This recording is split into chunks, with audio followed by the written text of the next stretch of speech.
जय श्री जगन्नाथ। आमे ओडिशा रे ओडिशा बाहर मध्य मु आज ओडिशार विशेषकर ओडिशार कथा कहबी स्थापत्य कला विषय रे। ओडिशा रे आमे अनेक मंदिर देखिछे। जानिछंती कि से मंदिर गुड़िक केउ कौशल रे बा केउ पद्धति रे तैयारी हिची से विषय रे आमे आज सविस्तृत आलोचना करिबा। स्थापत्य कला रे ओडिशा समग्र विश्व विदित। एठिकार स्थपति माने केवल प्रस्तर रे खोदन करी निर्माण करू नथिले, बरं जड़े दक्ष कवि भली निज मनर आवेगात्मक भावना को प्रस्तर देहरे खोदन करथिले।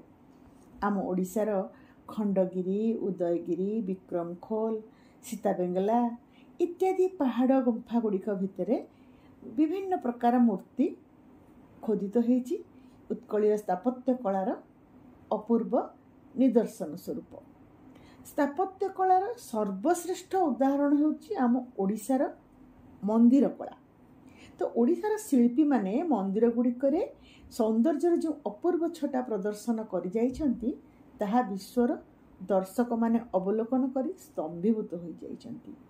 आम ओडिशा रे अनेक मंदिर, लिंगराज मंदिर, कोणार्क मंदिर, जगन्नाथ मंदिर, राजाराणी मंदिर, अनंत वासुदेव मंदिर, ब्रह्मा मंदिर, ब्रह्मेश्वर मंदिर, मेघेश्वर मंदिर, मुक्तेश्वर मंदिर, सिद्धेश्वर मंदिर, परशुराम मंदिर, केदारगौरी मंदिर, सारी मंदिर, बेताल मंदिर, या छड़ा अनेक देवी मंदिर, शिव मंदिर ये सब रही।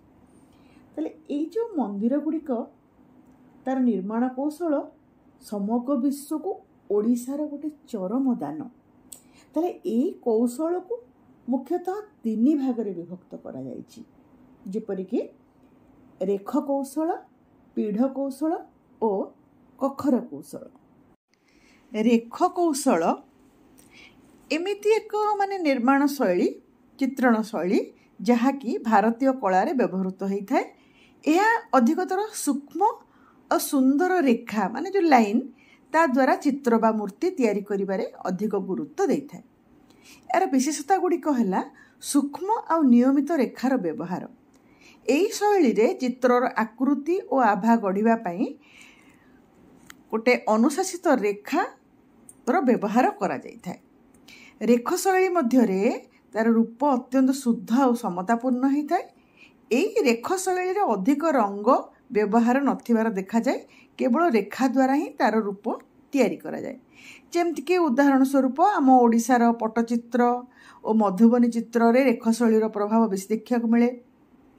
तापरे तार आहरी अनेक उदाहरण मध्य आमर मंदिर मानकरे आमे देखि परिबा। जेमतिक ओडिशार मंदिर मानकर गर्भगृह बा मुख्य मंदिर गुड़िक रेख शैली रे निर्मित होता है। तापरे आमर आसिला पीढ़ शैली। ओडिशा रे जो प्रचलित मंदिर शिल्प शैलीर एटा गोटे गुरुत्वपूर्ण अंश। यही शैली रे मंदिरर मुख्य भाग जेमती कि विमान आ मंदिर शिखर है केतेक टायर्ड बोली जो कहि परिबा तल रूपे ऊपर दिग को गति करे, जहाँ दृष्टि पीढ़ पीढ़ गढ़ी परी लगे। जेमती कि पिरामिड प्रकार यही शैलीर मंदिरर शिखर मध्य तल उपरे तल भली रही थाए, जहाँ पीढ़ रूप से गोटे पीढ़ भाया देखा जाए। आमर यही पीढ़ शैलीर एक अंश है आमर जो जगमोहन जो मुक्ति मंडप अच्छी, जो भक्त मैंने बसिक पूजा देखती, शासनी ब्राह्मण मैंने से बसती। मंदिर रे केवल शिखर पाखरे ये जो शिल्पर गोटे सूक्ष्म कारुकार्य देखा जाए। जमीक आम कोणार्क सूर्य मंदिर, लिंगराज मंदिर जो भुवनेश्वर अच्छी मध्य पीढ़ शैलीर सुंदर उदाहरण आम से देखा पाइपर। आमर जगमोहन प्रवेश द्वार मध्य पीढ़ शैलीर बोली आमे कहि परिबा। तापरे आमर आसिला कखर शैली। आमर मंदिर गर्भगृह गुड़ाक साधारणतः कखर शैली रे तैयारी होता है। जो प्राचीन मंदिर शिल्प यह गोटे विशेष प्रकार शैली। यही शैलीर मंदिर गुड़िक मध्य शिखर माने जो छात गोमुखी अर्थात अर्धवर्गाकार और अर्धगोलाकार आकृतिर होता है, जहाँकि बौद्ध विहार और गृहर छाद रूप प्राय से प्रकार देखा जाए। तो कखर शैलीर विशेषता है ଏଇଟା କ'ଣ ନା ଗୋମୁଖୀ ଶିଖର। ଯେମିତିକି ଏଇ ଶୈଳୀର ମନ୍ଦିରର ଶିଖର ଧାନ ଭଣ୍ଡାର ବା କଖର ରୂପରେ ଦିଶେ, ଯେଉଁଥିରୁ କି ତାର ନାଁ କଖର ଶୈଳୀ ବୋଲି ହେଇଛି। ତାପରେ ଏଇ ସମସ୍ତ ମନ୍ଦିର ଲମ୍ବା ଓ ଖରା ନଥାଏ। ଏଇ ପୀଢ଼ଶୈଳୀ ମନ୍ଦିର ପରି ଉପରକୁ ସେଟା ହେଇନଥାଏ, ବରଂ କ'ଣ ହେଇଥାଏ ନା ବ୍ରହ୍ମତଳ ପର୍ଯ୍ୟନ୍ତ ଗୋଲାକାର ଅନୁଭୂତି ଭଳି ଦେଖାଯାଏ। ତାହେଲେ ଏଇ ଶୈଳୀ ମଧ୍ୟରେ ଅଧିକାଂଶ ମନ୍ଦିର ଦେବୀ ଦେବତାଙ୍କର ପାଇଁ ଉଦ୍ଦିଷ୍ଟ ହେଇଥାଏ।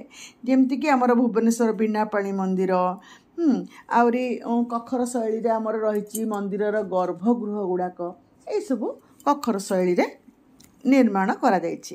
ତ ଆମେ ଆଜି ମନ୍ଦିରର ପୀଢ଼ ଶୈଳୀ, ରେଖ ଶୈଳୀ, କଖର ଶୈଳୀ ବିଷୟରେ ଜାଣିଲେ।